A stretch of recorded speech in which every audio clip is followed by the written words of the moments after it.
नमस्कार मित्रांनो, मी Shekhar Mane Mane got form या यूट्यूब चॅनलमध्ये तुमच्या सहर्ष स्वागत करत आहे.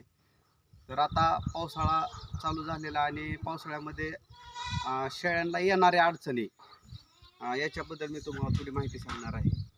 तर शेळ्यांना काय काय अडचणी येतात त्या म्हणजे ज्यांचं रिकाम्या शेळ्या असतात त्यांच्यासाठी हा व्हिडिओ आहे की त्यांना वाव होणं, लिका होणं, पिसा होणं, अगर गोचिड होणं, तर ह्याच्यावर आपण कसा इलाज केला पाहिजे ही आपल्या शेळीपालकांना सगळ्यांना माहिती पाहिजे.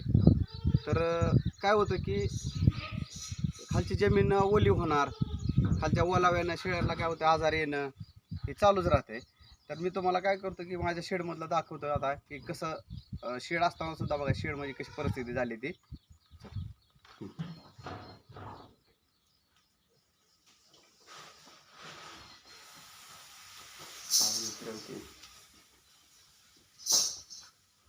तर मित्रांनो, रात्री पाऊस एवढा झाला की आपल्या शेडमध्ये सगळं पाणी साचलं होतं. तर आम्ही ते पाणी सगळं काढलेलं आहे बरं का. तर शेळ्यांना बसायला सुद्धा जागा नव्हती. बघा आता तुम्हाला दिसतंय अशा खड्ड्यामध्ये पाणी साचलेलं होतं. तर असं ज्यांच्या रिकाम्या शेळ्या आहेत त्यांना अशा अडचणी येतात. बंदिस्त शेळीपालकाला अशा अडचणी येत नाही आणि आपल्या शेळ्या मग काय आजाराला बळी पडतात. तर ह्याचं तुम्ही पण व्यवस्थित संगोपन करा.